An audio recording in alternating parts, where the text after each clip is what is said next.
Maybe you don't know. This time to build. This time power. This time to build power. This time to build power. This time to build power.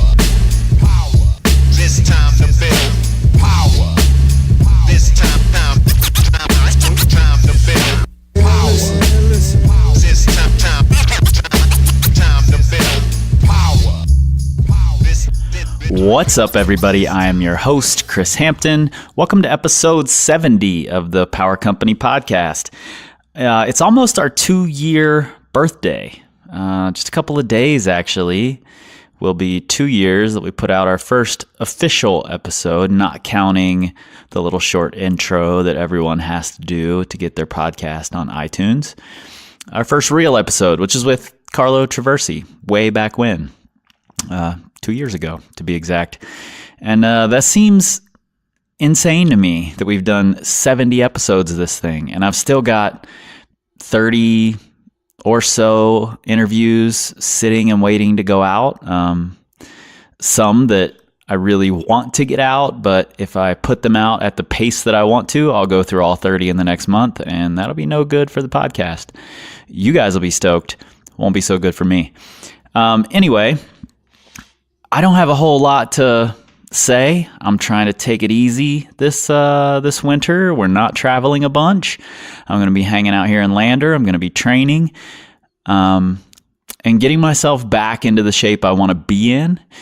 And I'll be detailing that on a patron-only podcast, the We Scream Like Eagles podcast, that you can get if you become a patron for as little as $1 a month. And that's at patreon.com/Power Company Podcast. I'll be detailing that every couple weeks, what my training is, what my progress is, if I'm falling off the wagon and I'm a dismal failure. Who knows? That could happen. However, with your accountability, I don't think it's going to. So that's all I got today. New stuff coming next year, though, so look out for that. Today, we've got our first route setter on the podcast. And this is something I hope to explore more in the future, because I think route setters obviously play a really, really important role in our training, especially if you train in a commercial gym. And if you are a route setter, it's tough to find the time and the energy to train yourself. So I talked with today's guest. Nate and I sat down with him in St. Louis.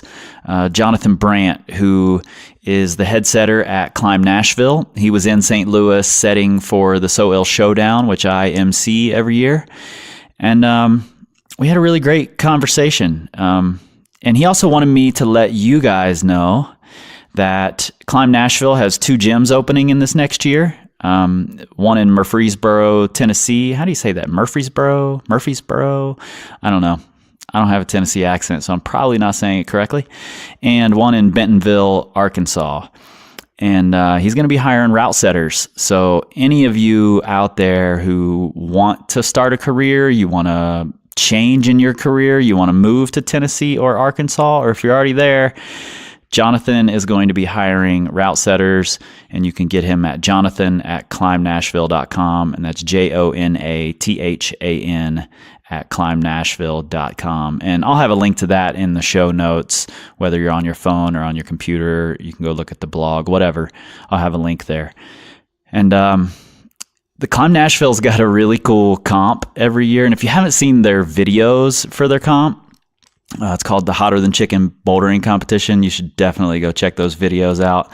I'll have those in the show notes too. It's a comp in which you eat Nashville's signature hot chicken in order to multiply your bouldering score, which I think is amazingly fun. And if you have fingers of steel and a stomach of steel, it's the comp for you. They got a big cash purse, so you might be interested in heading out to Climb Nashville next year in July for that comp. Anyway, I'm rambling.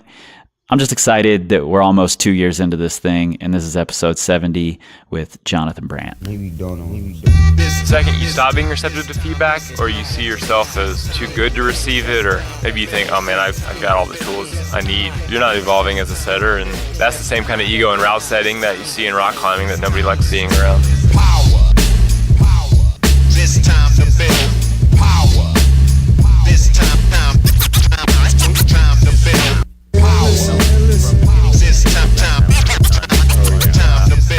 Just like, or just got comfortable, like I was actually like jumping across volumes and stuff. I don't know. I'm always like kind of a bit sour about that kind of style. This does not help my climbing. I don't need it. And then in there, when I was just like, oh, this is all I came for. I came to just like do the shenanigan 1-2 dyno flip boomerang moves, like. And then because that's all I wanted to do, I was like, this is the greatest thing ever. You go in expecting that, and there's so much of it. It's fun. Were you solo, or do you have? It was just me. Nice. Yeah. Oh, it was cool. But yeah, I could totally see how that would be a rough place to like have as your full-time gym. Yeah. Let's just start there, because Cool. That's where we're going to start. First off, we're outside, and so you guys are going to hear the wind and the birds and all the cool outside stuff. We thought we'd come out here because Jonathan's normal environment is indoors, so we had to get you a little sun. You're looking a little pale. I appreciate that. I am pale. See-through almost at this point. Yeah, transparent. But Nate was just talking about that World Cup comp style setting. Talk to me a little bit about your opinions on that, since you're an outdoor climber as well. Oh yeah, man. Ooh, that's a loaded question, really. As a route setter, I'm pretty plugged into the trends on social media or in gyms or in comps, and it's hard because so many people these days grow up climbing and competing solely in gyms, and they don't ever climb outside. Yep. And it almost on one level seems like climbing is becoming this parkour style World Cup boulder setting thing that's fun to watch. But as an avid real rock climber, Real rock climber. Yeah. It's important for me to kind of maintain the kind of setting the kind of climbing that I really enjoy doing as well, that maintains fitness and strength. And Yeah. as the head route setter at a couple of gyms in Nashville, I have to cater to both kinds of clients, which is hard. And certainly I'm not very good at that World Cup style, but it's fun as hell to try to set and to climb on. Yeah, for sure.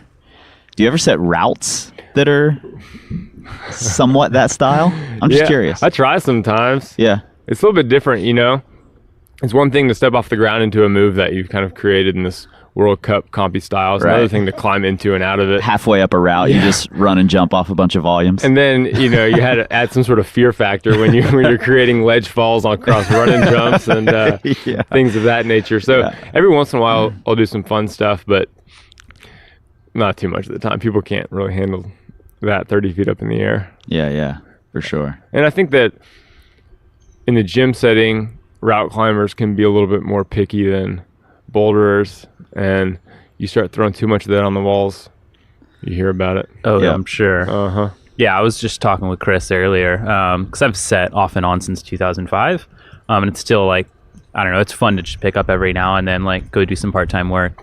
But we were just talking about some of my favorite comments that I've seen in comment boxes. Oh, man. Do you have any favorites? Oh, man. There's the standard ones, too hard, too reachy, things of that nature. It's all too reachy. Oh, always. Every once in a while you'll get somebody sharing a comment like, I consistently climb 512 outside and I can't climb 5'9" in the gym. It sounds a little extreme, but maybe we're doing something wrong. That's sort of what happens to me when I go in the gym, though.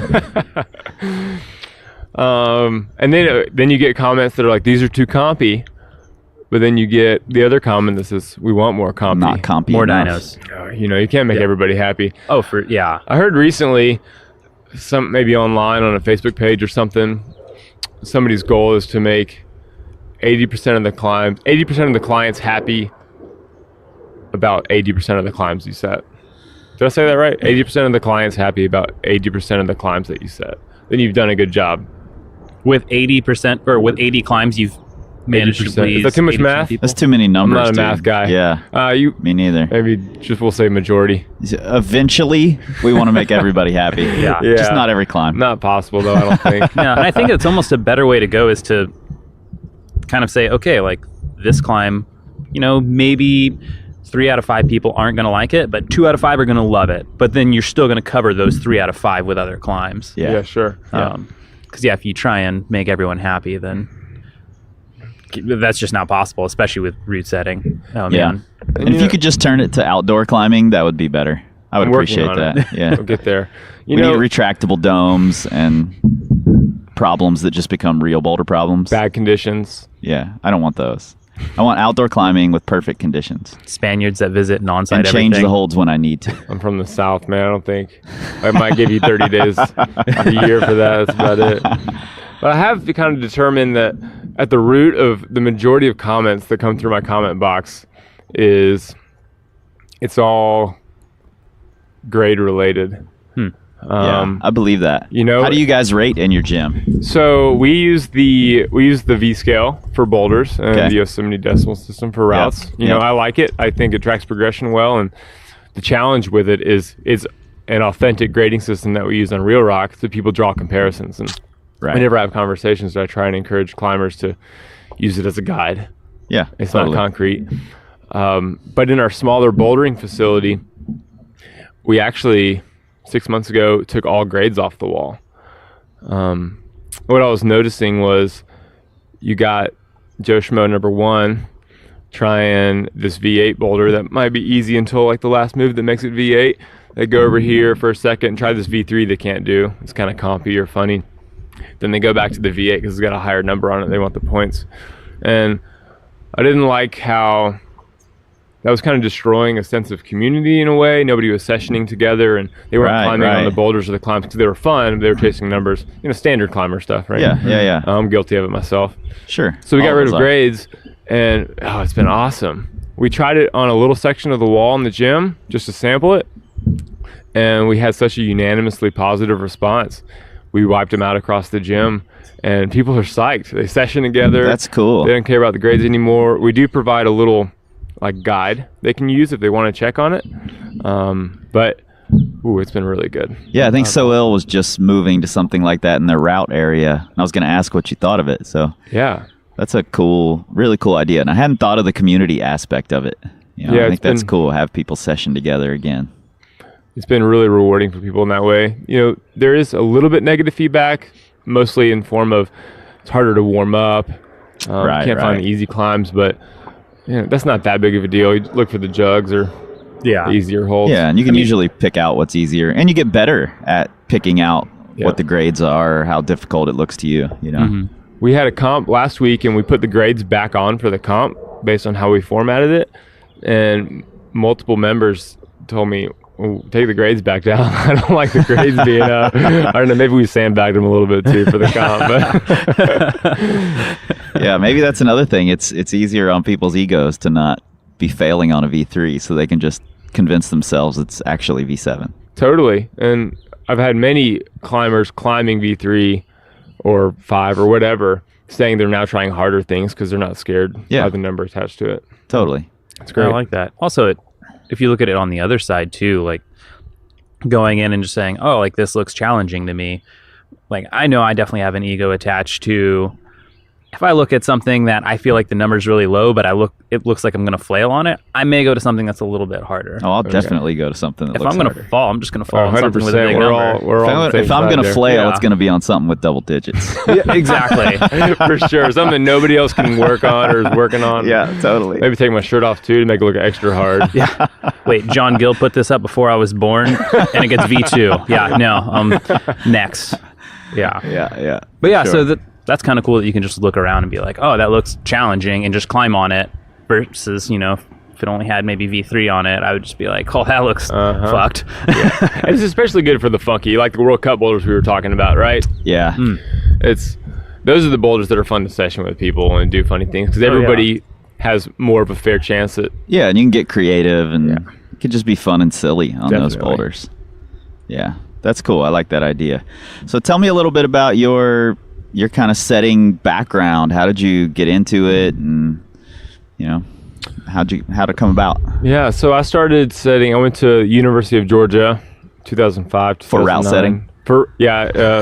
Major in route setting, a minor in sandbagging, or I don't know, something, in reach. No, I went to school for forestry, and I remember getting sucked into the climbing gym. I followed a girl to the climbing wall, and she never went back, but I never left. Yeah. And You went there every day hoping she'd show back up? I remember my friends coming in that I had met, rolling in and like flashing their belay certification card. They're like, "We're belay certified." And I was like, I don't know what that means, but I want it. And yeah, I went down there, and this small little bouldering wall, some of the best times of my life. And college buzz, just learning how to rock climb. Yeah.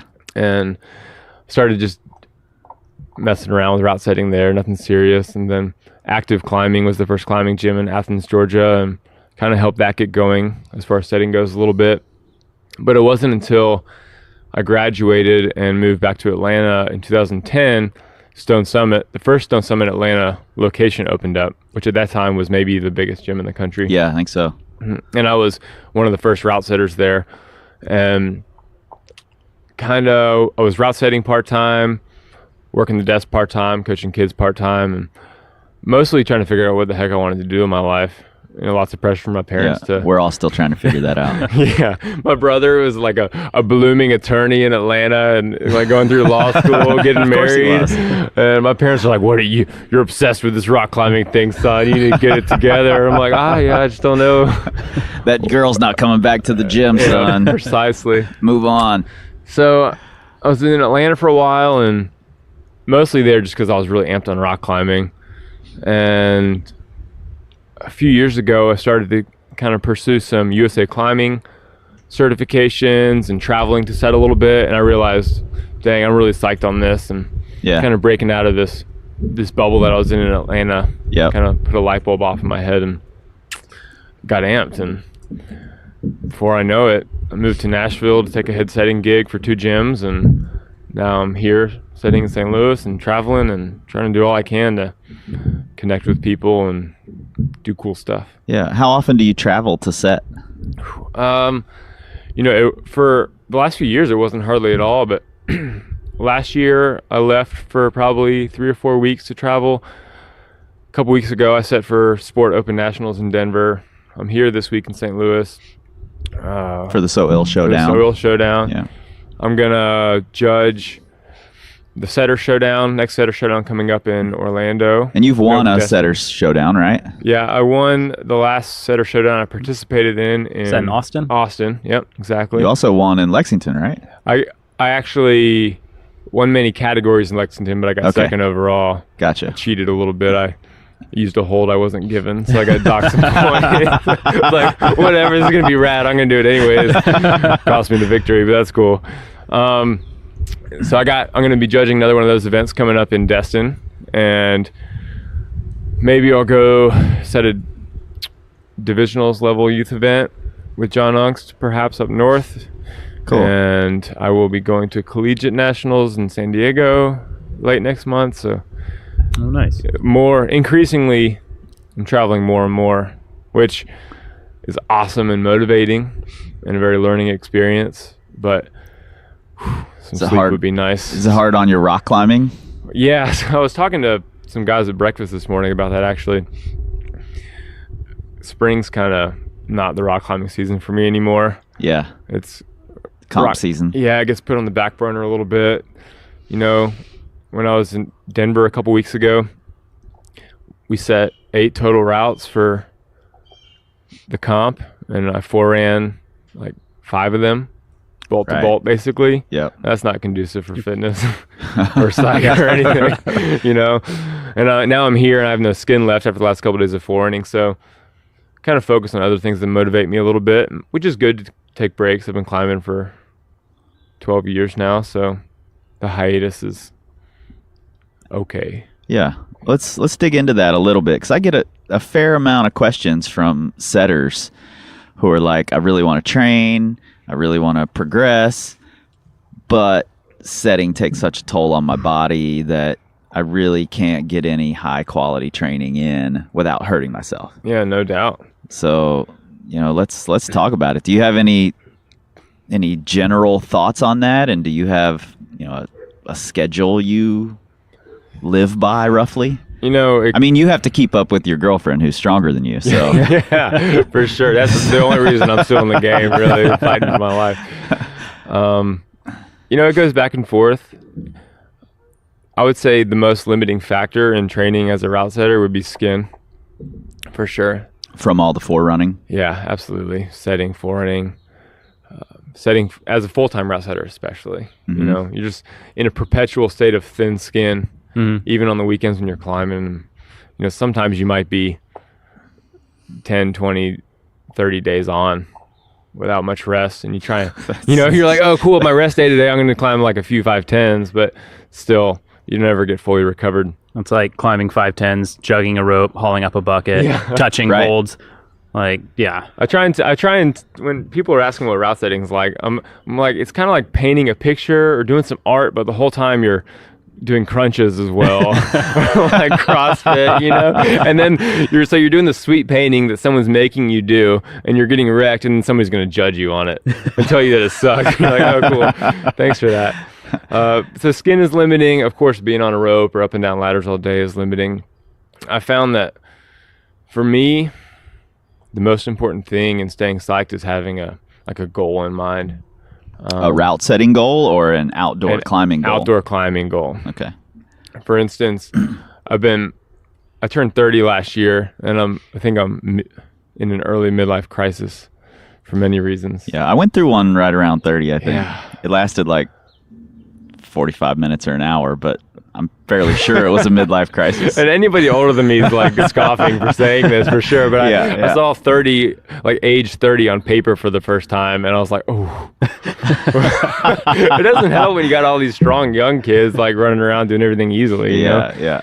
But so I came to this realization that I have these life list goals, whether it's traveling places or doing certain routes. Yeah. And I started thinking, what am I doing to achieve these things? So the first on the list was Tom Egerie in France last summer. Mm-hmm. And which the most amazing photo in the history of rock climbing came from, by the way. That keeps coming up, and I'm actually really surprised at how well circulated that photo has become. That was on my 30th birthday, actually. Oh, sick. Yeah. So my girlfriend, Kim, for nobody's that's seen this picture, tossed a baguette across the void. Wait, really? Yeah, she like wrapped over the edge. I had tied this baguette onto a piece of accessory cord and clipped it to her harness. And I was hanging there on the bowl right before the crux, and she tosses it to me, and I caught it. And she's like basically crying the whole time because she's hanging way up above the Verdun Gorge, and she snapped this picture with her iPhone. So anyways, cool picture.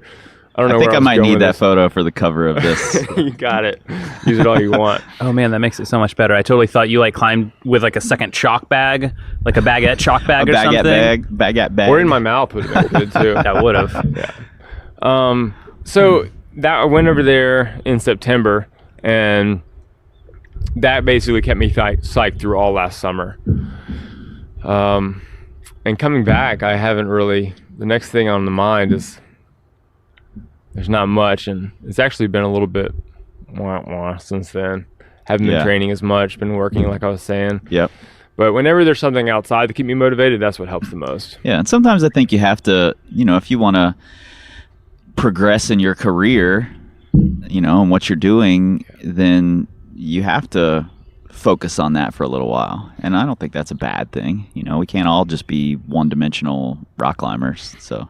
Some of us try to be. Yeah, we try. Included, but it sounds great. Yeah. But I think in reality, we all need other things to focus on now and then. And, you reached the pinnacle of climbing when you shot that photo. It's all downhill from It's all downhill from there anyway. Yeah. Sending the route didn't actually matter. No. You really could have just left the second you had that photo. I could maybe get some nice Southern classics in with a piece of fried chicken in my mouth or something. But, I think being a route setter in terms of fitness and motivation is both a blessing and a curse, because while you can't train, you can't rest and recover and then give max effort and repeat that over and over again, it does maintain a certain baseline level of fitness. Yeah. And as long as you can ward off injury and stay healthy, then I think that's a really good thing. Yeah, I'm super blessed to be working in a job where I'm healthy and fit and Yeah, totally. not sitting behind a desk all day. And I try, I'm very aware that everybody on my route setting crew is psyched on climbing and they're psyched on setting. And the smallest injury can set, our whole lifestyle back, career, hobby, everything. So How do you mitigate that? Is there... well, it's easier for myself because I'm in charge, right? But I try and be fair for everybody. Yeah, sure. Like, my elbow hurts a little bit. Hopefully You guys do this. Setting crew doesn't listen too much to this, no. But I definitely try and keep lines of communication very open with my setting crew and myself, and listen to them. And I'm creating the schedule every week and give them easier days when they need it, harder days when I think they can handle it, days off when they're psyched to go climbing. Yeah. Because I've seen so many climbers, so many route setters burn out Sure. in the biz that I've been fortunate somehow to stay psyched for several years of route setting, and I want the same for these guys, for sure. Yeah. And I think for them and protecting them in that way, sometimes I kind of throw myself in a little bit more and I pick up some of slack and the forerunning and the extra leg work. I think that's what a leader does in all situations. Yeah, if they're a good leader. Well, this can be difficult when you don't feel like climbing, but neither does anybody else. So sometimes you take one for the team. Yep. It's hard, but also they're like 22, so they can handle it. Your elbows will heal. Yeah, You just take it. yeah. We just keep the gym stock of ibuprofen like full. Yeah, no doubt. It's actually in your setting bucket. You've got all your sizes of bolts and then just ibuprofen. For sure. Actually, that is pretty instrumental in climbing for route setting. And I don't condone this activity at all, but I never take meds for injury. I don't think that's a great idea, but I take it pretty consistently for skin. Oh, for sure. Yeah, I know plenty For of just guys who do. skin pain. Just so I can keep hangboarding or campusing or do whatever I need to do and not want to cry. Sure. Yeah. But in training for route setting, days before work, if you're motivated, getting in early goes a long way for even a campus sesh or a hangboard sesh. Yep. But it's not worth the risk if you got a big route setting week and injuries on the table, Yeah, for sure. I have no answers for you, Chris. No, I think you did the best answer, I can. actually. I think that's good advice. I think what you're saying is be aware of, what's going on with your body, and if you need easier days, try to take easier days, and instead of just pushing hard all the damn time, which is what a lot of us tend to do. Exactly. For years, I remember being a psyched younger rock climber, and I remember hearing this Sharma quote. He said something like, "I never climbed a day in my life when it wasn't fun," or something like that. Yeah. If I'm not having fun, I'm not doing it. Yeah. I'm not going to climb or train that day or anything. And I was like, no, screw that. I'm in it. Like, this is how you do it. But I don't know. I guess the older or more mature I get, I realize it's really important, because if we don't listen to our bodies, then we're not going to be doing this for a long time. And that's why I do this sport, because I can do it for the rest of my life. And as somebody whose career is route setting, is even more important, because then your hobby and your job is kind of on the line. Two passions rolled up into one big ball of injury. Ibuprofen and tendinitis. One big ball of ibuprofen. Yeah, and that's what we're all looking for, is to kind of roll our passions up into our one life, and make it all work together. So I think that's cool. And I think that's good advice. Do you set for yourself? It depends. That kind of goes back to that question about training and what I'm psyched on. If I'm motivated and I have some sort of objective in mind, then yeah, I'll set some stuff, either whether it's boulders that I know will be good for 4x4s or routes for endurance or specific moves I want to simulate. Yes, but that's also tricky, because it's my job to set for everybody else. Sure. You know, so. I know a lot of our listeners have home walls, and I've set for myself and my friends before, and I think it's really, really difficult. One of the things that everyone bumps up against is trying to set just above your limit, but not have it feel completely impossible or ridiculous, and I think that's a really tough place to get to. You have any thoughts or ideas on how to do that? Ooh, on how? That's tough. I know this is a nebulous, kind of obtuse idea, we'll but do my best. Yeah. I can share a story. This is not answering your question really at all, but I was be a good story then. But maybe not. We'll see. When I was at Movement Denver setting for Sport Open a couple weeks ago, it was funny because the gym was open while we were setting these routes. So you'd hear the Movement customers kind of just talking, the peanut gallery over on the sideline. They're definitely not going to ask you. You're like 2 feet away. They're not going to ask you what's going on, but they're just going to go ahead and make their assumptions. But every once in a while you will engage them. And the question is always, well, first of all, they think the routes are all like 5'11", 5'12", right? And they're like 14 minus routes. Sure. Then they say, well, how do you set routes that you can't climb? And we're like, well, actually, some of us here on the route setting crew are actually very good rock climbers, and we can climb them. And then they're like, well, why aren't you competing? Like, what? They can't process. There's not this disconnect between route. There is this disconnect between route setting and route climbing that they just can't. Yep. They don't know how we could set for the best climbers in the world. Yeah. Not like possible. The route setters have never actually climbed. They don't know what they're talking about. Yeah. So I get that question a lot, actually. How do you set climbs above your limit?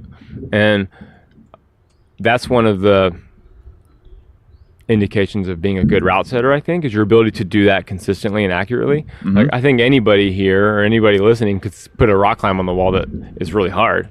Sure. That's not the goal, right? Right. It's accomplishing something with that. It's either hitting a grade or doing it in a style, or at a big comp, it's separating a field of climbers that climb over a number harder than you based on individual moves, right?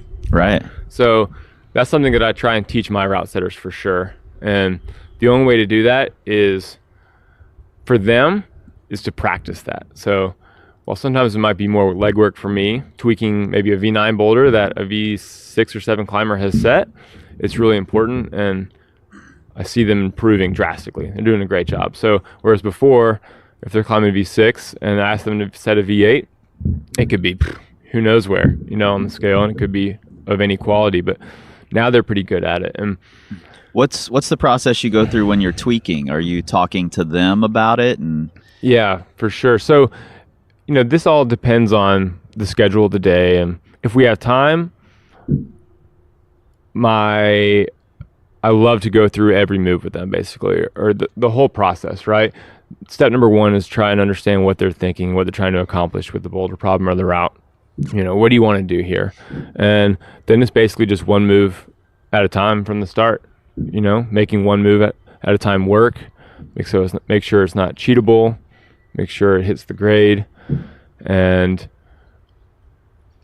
most of that is, I don't know how much of that gets through to them, but once they start climbing on it, and once they start climbing on difficult climbs that other strong climbers have set, that's when they learn a lot. They start to be able to hold body positions and understand what's possible, or not do moves, but understand how it could be done. And right. That would be my recommendation for, if possible, anybody with home walls, is to find a strong buddy, Yeah, I think in practice, I think that's huge. For sure. But also, how many times have any of us been on a rock climb and been unable to do moves initially, right, and then eventually done the climb? Yep. Right. So it's very easy, even for an experienced route setter such as myself, to go to set a hard climb and immediately try and dumb it down because it feels too hard. But having a little bit of belief that you're going to get stronger, your muscles are going to learn the move, and you'll eventually be able to do it, goes a long way. So you just got to kind of test the waters and push the boundaries of what you think is possible. Put something on the wall that's harder than you think, that you think is cool, leave it there. Yeah. And sometimes the slightest 2-degree turn can make all the difference in the world. Yeah, that's good advice too. I think not putting the holds in the exact orientation you think you should be grabbing them, I think can make a huge difference. And oftentimes climbers look to hands to correct sequences or make climbs a certain way. I encourage people to look to their feet, because then they're going to learn more about body position and movement and technique that way for sure. Move the feet around. That goes a long way. Make them different difficult, good feet, bad feet. Yeah, I did an interview with Chris Danielson years ago on my blog. Oh man, don't tell me that. It was on a blog. It wasn't the podcast. So people actually have to read, which is tough for people these days.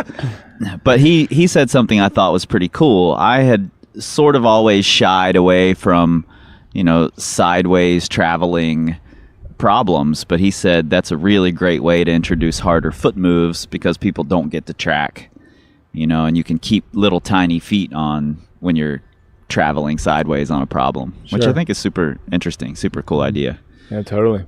So, and I think also maybe a setter at a home wall can look at, there's so many climbing videos, even indoor climbing videos online right now. Oh yeah. Mimic stuff.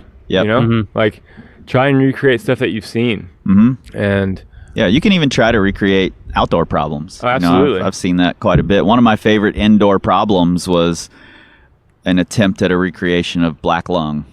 Nice. On the wall in the gym, and one of my favorite indoor problems I've ever climbed on. It was amazing.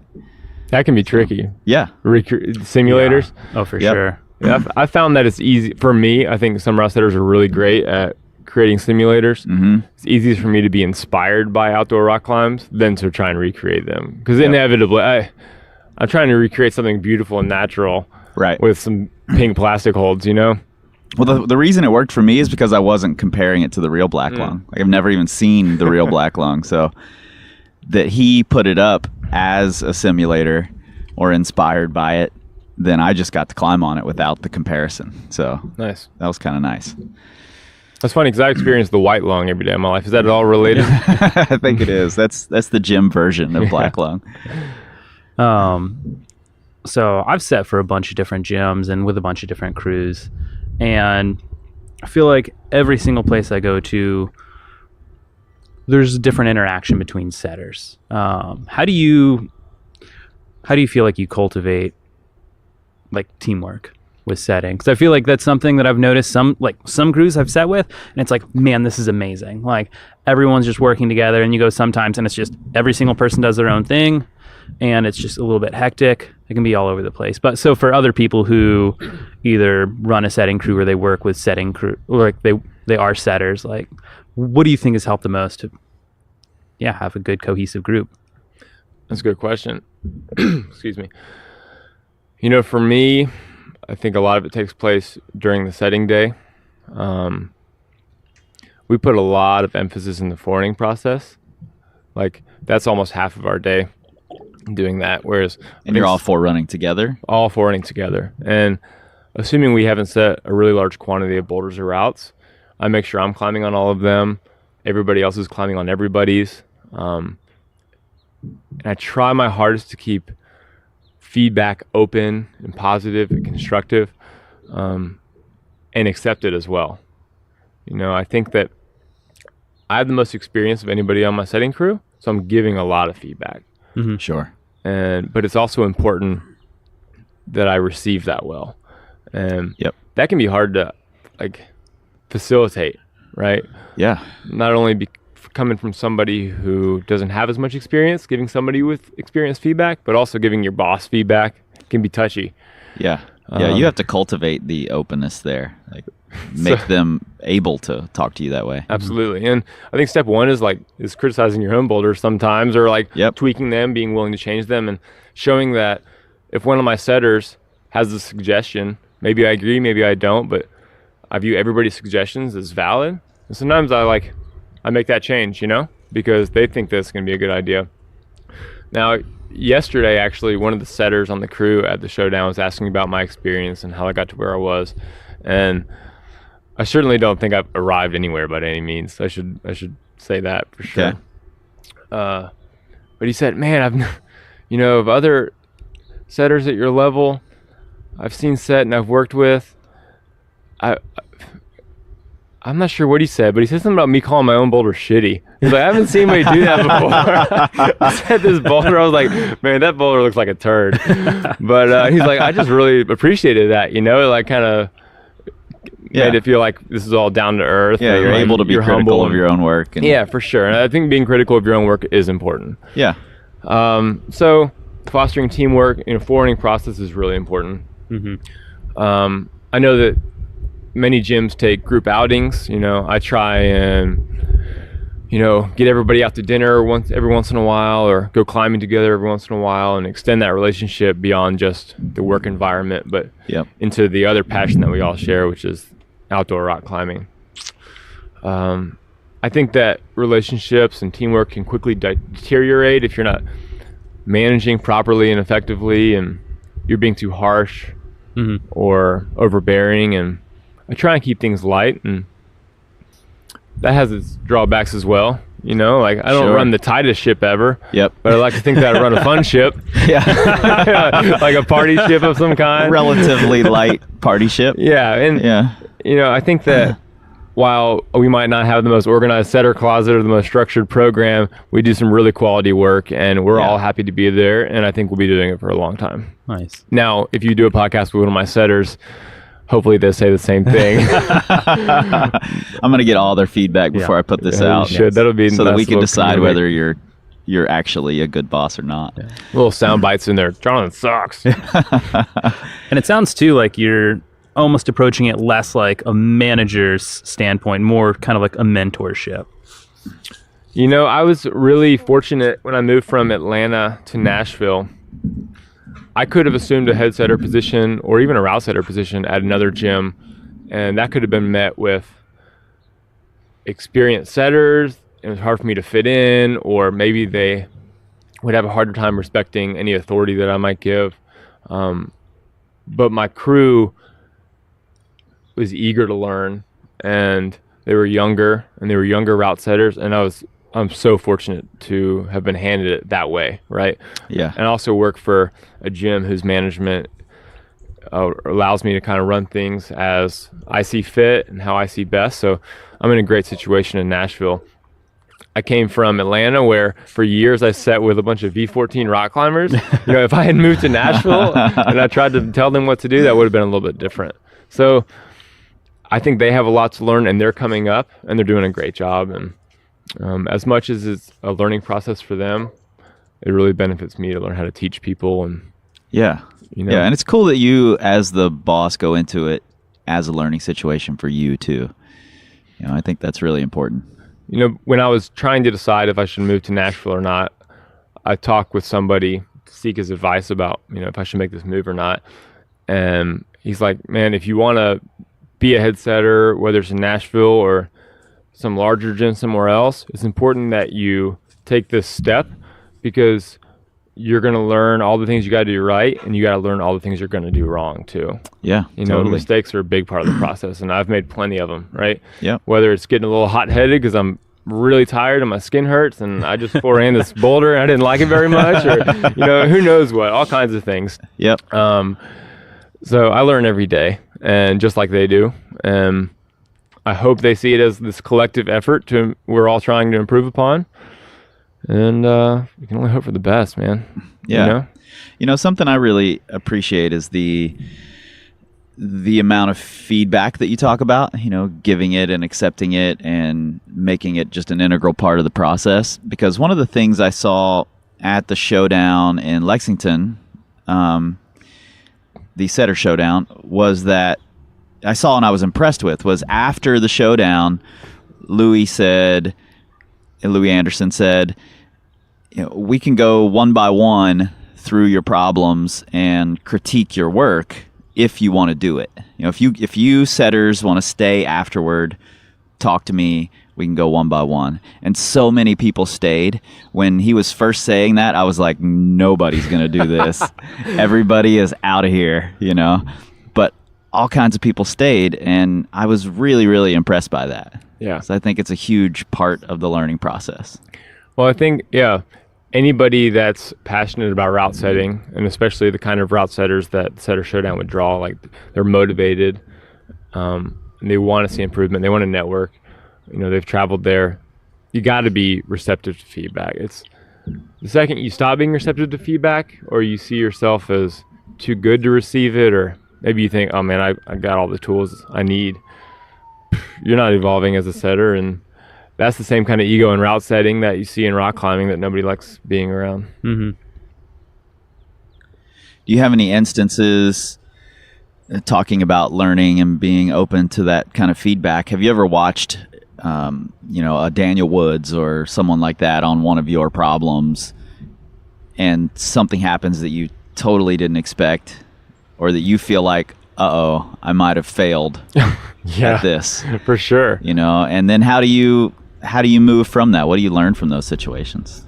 When I was setting for nationals a couple weeks ago and open nationals last year, between the qualifiers, semifinals, and finals rounds, there's always, you hope for the best, but it's almost like gambling in a way. You're like, I don't know these people personally. I see them climb once a year. They climb a lot harder than me.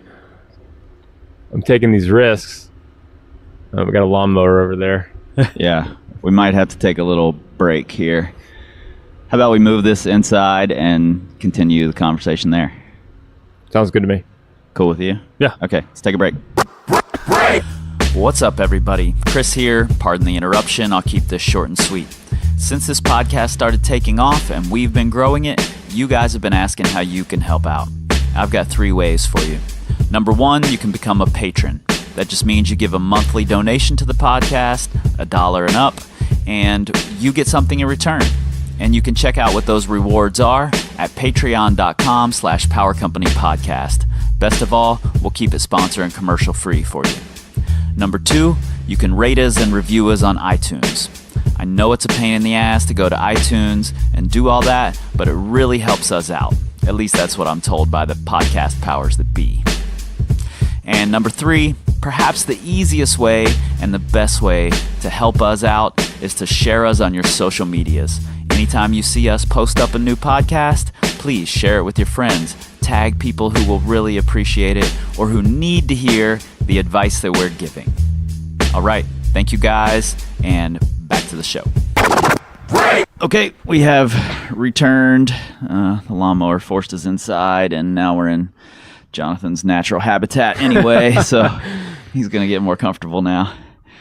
But so we were talking about Daniel Woods or whomever crushing the shit out of your problems and you having to learn from that. So, actually, I feel like most of my experiences have been with making the climbs too difficult than too easy. Okay. Yeah. I think that going into setting for elite level climbers like that,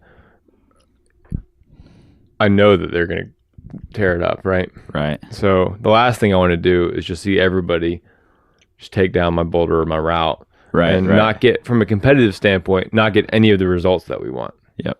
So if anything ever happens, they end up being too difficult. For this last nationals, I was assigned I was primarily working on the women's routes, which for me, I was really, really excited about. And there's equally strong guys and gals competing. But when setting for the women, I feel like there's so much more to think about. You have sizes, reach, greater discrepancies in styles, a wider range of abilities in the field, perhaps. So I really like the challenge that presented, and things like, oh man, this section of the climb ended up being way too heady into a section that was way too difficult. I know they're all capable of doing it, but it was just too much for them right now. Or that move was too powerful that late in the climb. Things like that. Right. You start to log little bits of information on, okay, I'll use that bit in the future, I'll use that then. But what I've learned is almost every time something goes not exactly according to plan, I kind of knew it in my gut going into it. Maybe I pushed it back down or didn't acknowledge it, but you kind of listen to your instincts in a way, and you can easily get sucked into, oh, this is going to to be cool, it's going to be all right, it's going to be all right. Right. Or this looks rad, it's going to be sweet, it's not a big deal, they'll do it. Move. Yeah. Yep. And that's what you got to be careful of as a route setter, I think. Yeah, But I think of so. Of course, you learn something every time somebody does or doesn't do your climb. And it doesn't have to be Daniel Woods. It can be this dude or in the whoever. gym climbing a V6 that you thought was hard. You know, the other day I was setting this climb in a corner with my buddy or one of my route setters, and it was this weird mantle boulder. It took us an hour to do, but we were really psyched on it. We eventually both did it, and in our little grade guide, we put V2 on it as a joke. And sure enough, we opened up the section of wall, and like 3 guys just bam, bam, bam, first try, each of them. You know, so it doesn't have to be Daniel Woods to teach you something about your route setting. Yeah, totally. You just mentioned that you were, doing the women's routes. Do you take your experience with Kim, watching Kim climb or climbing with Kim, into that at all? I can't drag her too much into this. Listen, no, I don't actually. She is an exceptional climber outdoors. Yeah. And she's a very great climber indoors, but she is not of the competition mindset at all. Gotcha. Certainly she shares in some of the same styles as some of the other women that are climbing, but she's not a prolific on-site climber. She's not great at comp style moves, jumping around, things like that. So not too much. Yeah, I think more what I was asking was like, I know that you and I talked really briefly yesterday about coaching your significant other and the challenges of that, which are many. There are blessings too, Kim.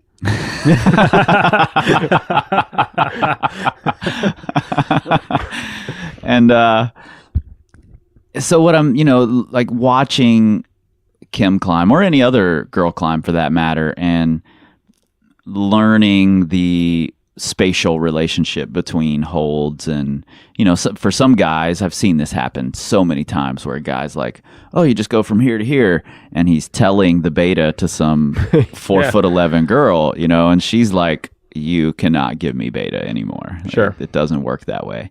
But I think as coaches, Nate and I have gotten better at it, and I imagine as a setter and as a coach yourself, that you absorb that and can see the relationship, the distance relationship between holds better because you've watched all these people. No doubt. Absolutely. The more time I spend watching women or men, the more I learn about their size, their ability, their strengths and weaknesses. Yeah. For sure. And I totally, like our men's and women's routes a couple weeks ago were set completely differently because we had different genders in mind, and while I'm sure that some of the women could have done the men's routes and vice versa, that's not so universal across the field. Right. Of course, you have 5, 15, 14 plus climbers like Margot and Ashima who can take down a lot of hard stuff in a lot of different styles, but they're like the sub 1% of that field. Sure.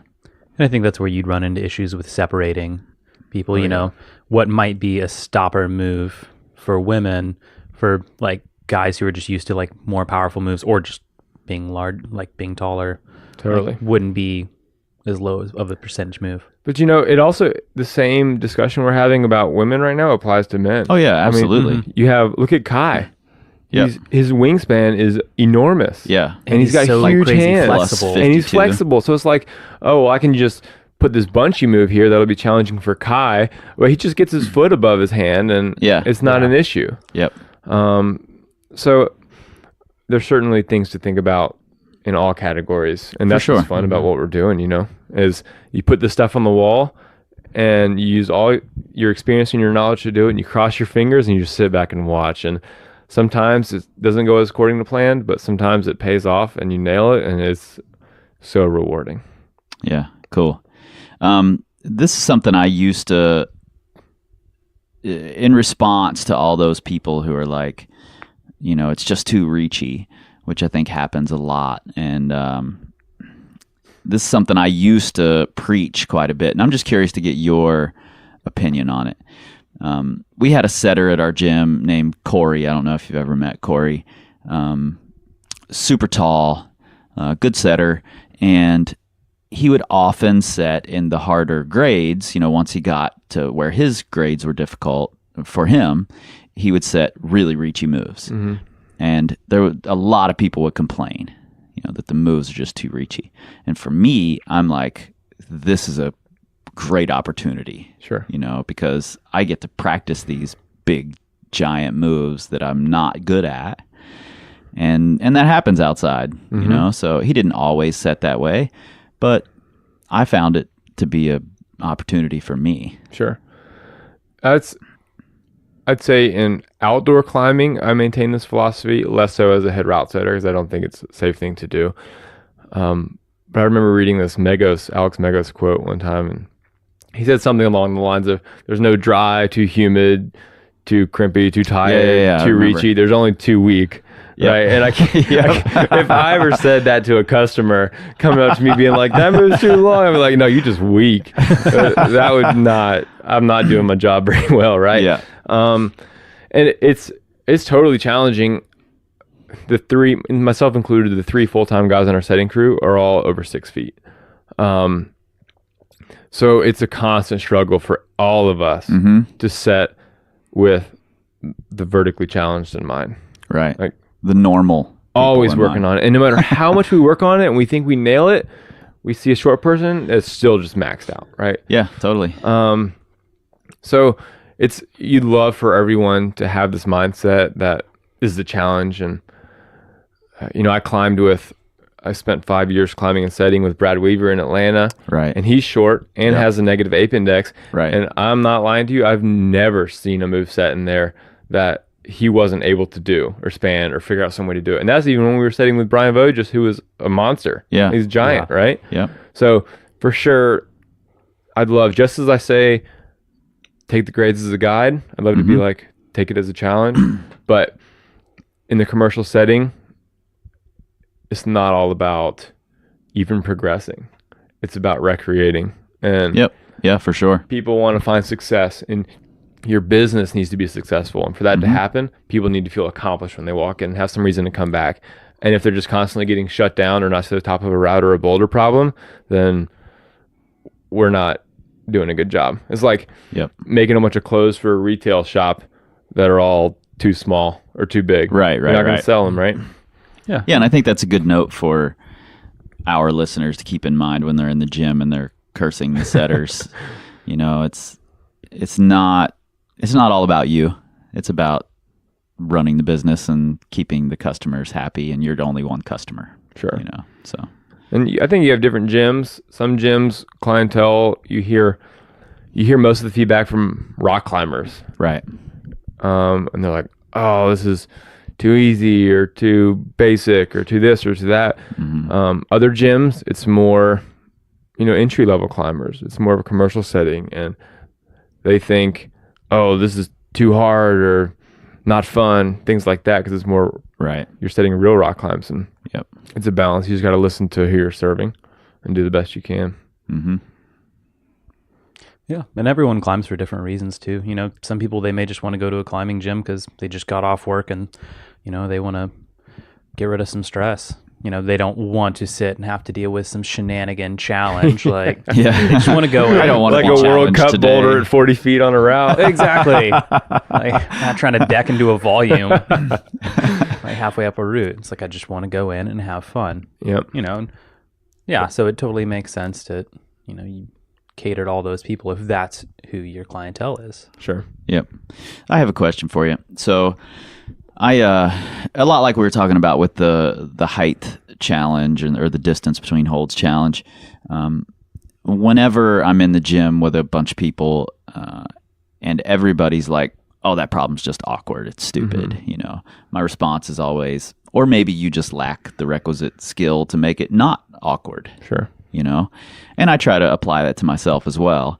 How often do you purposely, or do you ever purposely make, put the footholds in the wrong place, quote unquote, to make a problem awkward? Because it happens outside. So, I feel like I'm going to get lured into a trap here. It's a trap. I would say I do it but I don't think of it as putting it in the wrong place. Sure. Right? And that's why, Sure. And I'm the same way. It's like the more I route set and the more I climb, the more it becomes a challenge. You know, you want everything. Sure, it'd be nice if everything was really comfortable and the feet were where you wanted it, but is that making you a better rock climber? Probably not as much. As I've been route setting since like 2006 or 7. I don't know how many boulders I've set, you know, and there's plenty of setters that have set a lot more than me, but it's a lot. Right. And you get in ruts and setting, just like you get in ruts and climbing. And one of the ways I try and kind of get out of that rut or break the mold of what I typically do is I'll go to set a move and I'll look to what I normally do. Maybe I'm going to go to this Gaston and put a foot over here to oppose it. And I'm just going to put that foot in a different spot than what I would go to immediately. And see what works. I'm not going to say I'm going to put it in a different spot and that's going to be the boulder, but I'm going to see where that leads me. Right. Sure. So I'm gonna do something funky, and maybe it goes, maybe it doesn't, and hopefully it'll inspire something new, or it'll unlock a door that I didn't. Sounds cheesy. Didn't have a key to in the first place. I just led myself right down there. I don't know. I wish I could take that one Jonathan back. was reading that out of a notepad, by the way. He's been working on that. I'm way more philosophical than I thought. I need to get in front of a mic more often. Yeah, I think that's good advice too. Just, you know, sort of cross off your first instinct and see if any other thing can work and what comes from it. And I would encourage climbers in gyms to be aware that, you know, route setters are testing themselves too. And I know a lot of route setters that are exceptional route setters, and they can put up a 4 out of 5 star climb every single time on the wall, right? You know, for good or bad, I don't know. I've always been more of the route setter that will aim for that 5-star climb, but end up with a 2-star climb on occasion. Sure. Right? And I think that to grow as a route setter, you got to try new things, you got to test things out. And hopefully, in the forwarding process, you correct things and you weed those less quality climbs out and you bring them back up to a good average. But there's no way we can develop as route setters and offer customers something new if we're not trying new things. So customers need to understand that and hopefully try new things as well. But challenging to get that message across. Yeah. You got anything else, Nate? No. Yeah. I think you've pretty much covered the entire spectrum of, I mean, this is the definitive guide right here. Send it back to Chris Danielson. Don't do that. Sorry, Chris. Awesome. Well, thanks, man. I appreciate it. And this was great. Cool. Glad to join this nice afternoon indoors now with you. All right. Thanks, you guys. It's really interesting for me to hear the perspective from the route setter's point of view, especially, you know, trying to satisfy your own needs and the needs of a commercial gym, and also running this route setting crew that Jonathan runs. I think it's really important, I believe, that to take that learning, always a student point of view that Jonathan seems to really hold on to, and he obviously is doing a good job with it. So, you know, I think we can all take quite a few lessons from this, whether it's how we approach going into the commercial gym and how we look at the problems and how we decide whether or not to blame the setters, like a lot of us do, or whether you're setting in your own space, which I'm actually taking a break from setting on my own Woody right now. The initial set, which will probably be the only set that ever happens on it, and in the machine shop here in Lander, so come and visit. And you know, I'm going to take a lot of the lessons that we talked about into our set today, and definitely when I visit all the commercial gyms around the country that we go to. So I appreciate the route setters. I appreciate what you guys are doing. Again, if you're looking for a job as a route setter, hit up Jonathan. He's going to be hiring. That's Jonathan at climbnashville.com. They've got 2 gyms opening in the next year. And definitely check out the Hotter Than Chicken bouldering competition. Again, I'll have links to Jonathan's email and to videos from the Hotter Than Chicken comp in the show notes and on the blog. So go check those out. Episode 71 is going to be 2-year anniversary in just a couple of days. We're going to be talking about goals, Nate and I, in a board meeting. So I will see you guys then. And you should be seeing me quite a bit because I've been posting like crazy on the machine shop that's going on the Instagrams. So if you are not following over there, you should be. You should be following us on the Facebook. We just went over 3,000 followers on there recently. We're looking for more this year, so go follow us on there. We're going to be doing some cool things on Facebook. And if you're a Pinterester, is that even a thing? A Pinterester? Then follow us on there. You can look for us on the Twitters, but we don't tweet. We scream like eagles.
It's time to build.